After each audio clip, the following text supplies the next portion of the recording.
this is your incoming water supply that would come from the street.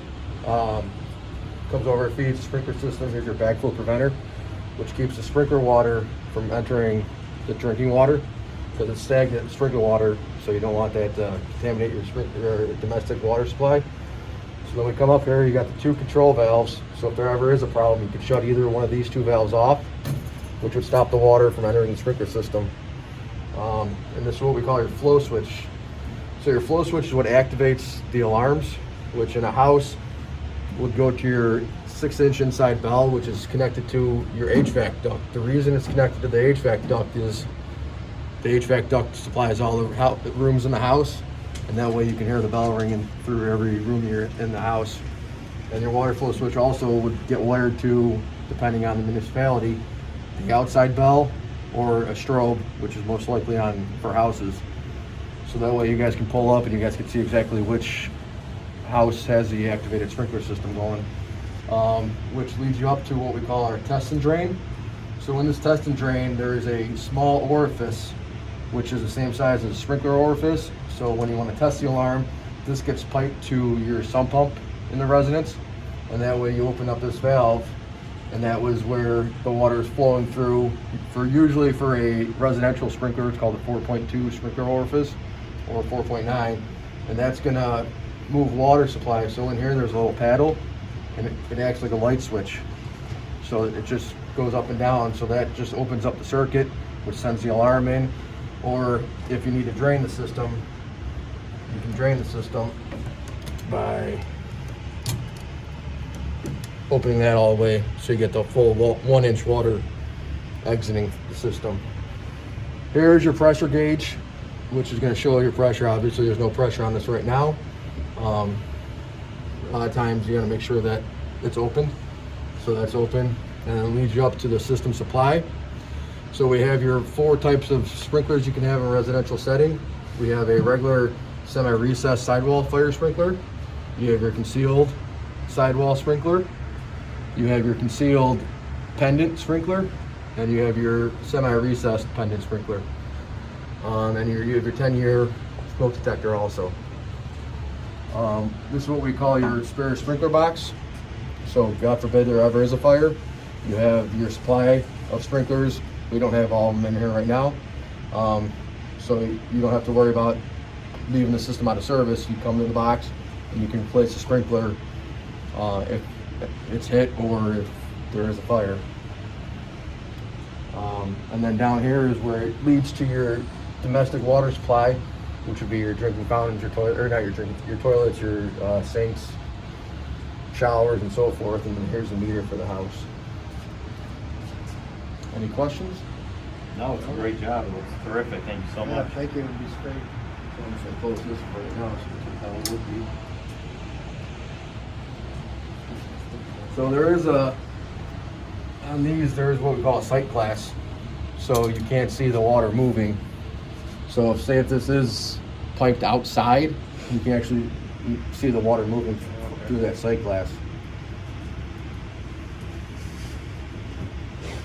What is that valve called? This Yeah. is what we call a test and drain. So this is just simulating the sprinkler head activating to test this water flow switch. That's closed how it is right now? This is closed right now when it says off, so this is closed right now.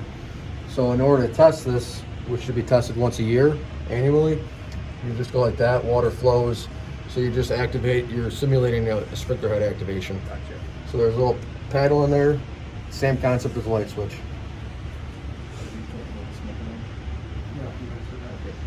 So and then we'll just open this one back up.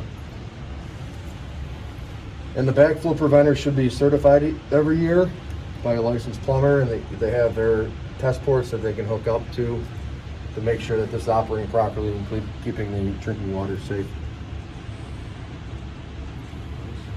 Sounds good. All right, and then like you said, they have the choice, the customer or the people have the choice of picking any kind of head that they want, as long as you guys okay it, you know. If some people don't want to see a sprinkler head, they do it concealed. And if they don't mind it, or like it's a basement, they have a pendant head, it's fine. Oh, what's the coverage on this one? Is it 16 by 16 is the standard coverage. okay? How far then- can it go with, With the right water pressure, you Yeah. can go up to 20 feet. 20 by 20, okay. So sometimes it might be one bedroom, right? Correct. For Okay. most times, most houses, you can get away with one sprinkler. For the Per bedroom. Okay, good. for the custom houses with the gigantic bedrooms, the master bedrooms, usually we have to stick 2 sprinklers in there. Okay. So with the concealed sprinkler, this plate would fall off at 135 degrees, which would then pop down the sprinkler deflector and disperse the water accordingly, like this regular center recess sprinkler. So this plate's just got a little solder link on there, and that solder link melts off at 135 degrees. This is 130 or 155 degree sprinkler, so there's a 20-degree difference. All right, Sean, thank you, sir. You good, Neil, everybody? Yep. Yes. Thank you, Okay. appreciate it. All right. Well, what we appreciate too, guys, is that you're being so progressive by going to a library. You're going to take it to Village Hall, Fire Department, show it to the public. That's what it's all about, a little education, and people understand the system better. So Let we 'em know appreciate that. When there's a fire, only the sprinkler near the heat source will activate, not the whole house. A lot of people think that it's gonna do thousands of dollars of damage. Most of the time, the fire's out by the time you guys show up. Yeah, hopefully. Yeah. So all you gotta do is verify that the fire's out, shut the water off, and they can start cleaning up right away. Hopefully. Everybody good? All right. One last thing is, there is, we do put nail guards for when the pipes do go through any joists or floorboards or anything else. So the nail guard keeps people from hanging a picture through that sprinkler pipe. So that might be a question that people have is when we go through from like, say from the basement to the first floor to the second floor, when we do go through, we do put nail guards, or when we go horizontally through the studs to get these sidewalls, there is nail guards behind that drywall to keep people from putting a screw or something else through the pipe.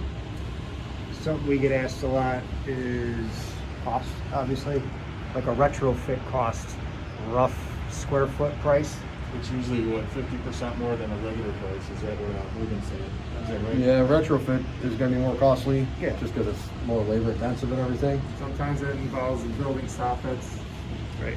They don't wanna open walls up. If they strip the drywall out though already, it's easy. Yeah. If they're, you're doing it over, like you said, for a regular bedroom, takes a little more labor. We Good question though, yeah. We do install these in group homes, and plastics come far away. We can actually have this exposed now. Just it's easier installation and everything else than existing, because a lot of group homes come in and they buy houses that have been foreclosed. They get a good deal on it, so we can run the plastic exposed as long as the ceiling is not higher than 10 feet. So and then there is special types of paint, which Greg will more on, is that you can paint the CPVC. Yeah, the pipe is paintable. Okay, good. Yeah, there used to be a no-no in the past. That's good. Correct. All right. You do have to also check to make sure that if they do any spray insulation, that it's compatible with the pipe too, because that can have a reaction. That is just PVC, just Yeah. orange. So, yeah.